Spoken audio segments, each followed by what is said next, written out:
Around 1200 BC, the glittering palaces of Greece burned. The kings vanished. The ability to write was entirely lost. For 3 centuries, darkness swallowed the Aegean. No monumental buildings were constructed. No art was made. Historians call it a complete systems collapse. But did the Greeks really vanish, or did they deliberately rewrite their own past? Imagine waking up tomorrow and discovering that every piece of technology, every book, and every government record has completely vanished. Your world is reduced to absolute zero. That is exactly what happened to ancient Greece. By looking at the stark archaeological data from this lost era, we can uncover a blueprint for human survival.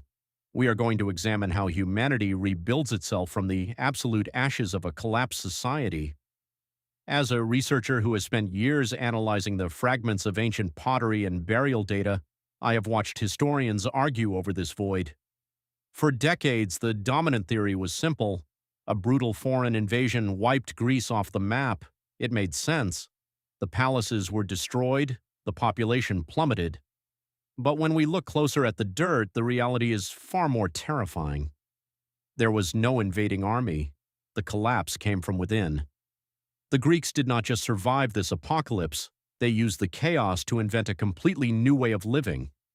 They took a look at their ruined world, grabbed a blank slate, and built the foundations of classical Western civilization.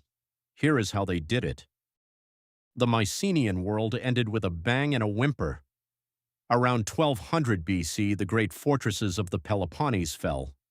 Fire consumed the archives. The complex bureaucracy that managed every single sheep and olive jar was incinerated. Here is the catch. The people did not all die. They just stopped being Mycenaean. Archaeologists tracing this transition found something strange. People did not abandon the land completely. They simply moved to new places. They changed how they buried their dead. The massive beehive-shaped stone tombs of the kings were abandoned. Instead, people started digging simple individual graves lined with flat stones. Think of it this way.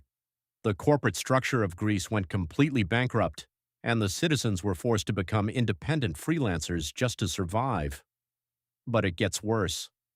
As the old system fractured, a massive migration wave triggered across the Aegean Sea. Greeks began fleeing eastward. We can track their footsteps through their garbage. At a site called Parati on the eastern coast of Attica, a massive cemetery sprung up right after the collapse. Over 200 graves filled with high-quality pottery show that these refugees were highly active and surprisingly wealthy. They were still trading with Egypt, Syria, and Cyprus. Now, why does this matter? Because this migration was not just a temporary flight, it was a permanent relocation.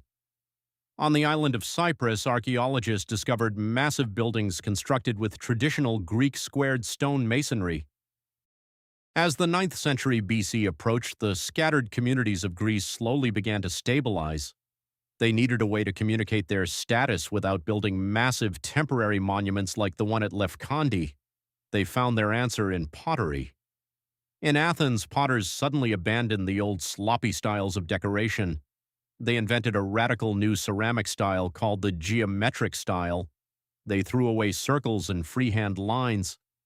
Instead, they covered entire vases in complex, mathematically precise grids, zigzags, and repeating patterns.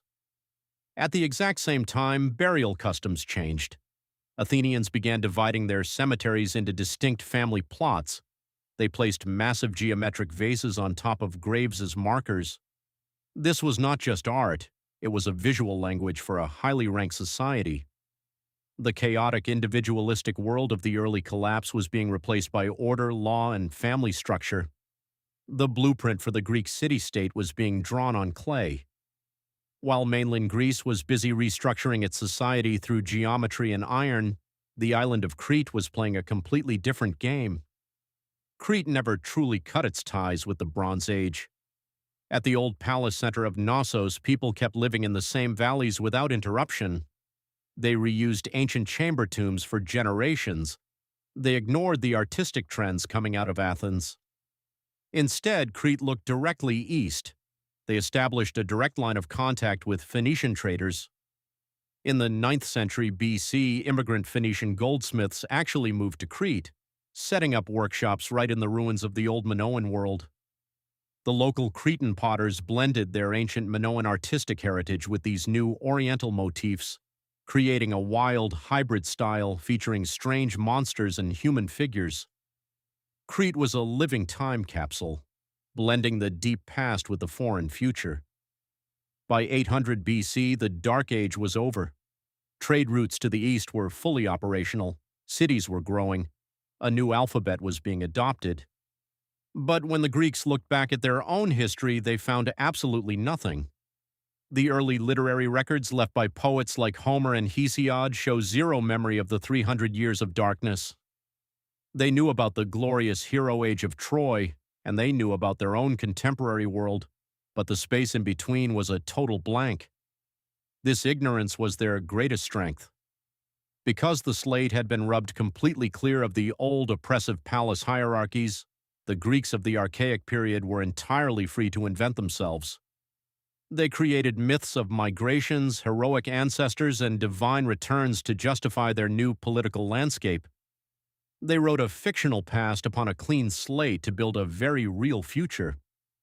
The collapse of the Mycenaean palaces did not destroy Greece, it liberated it.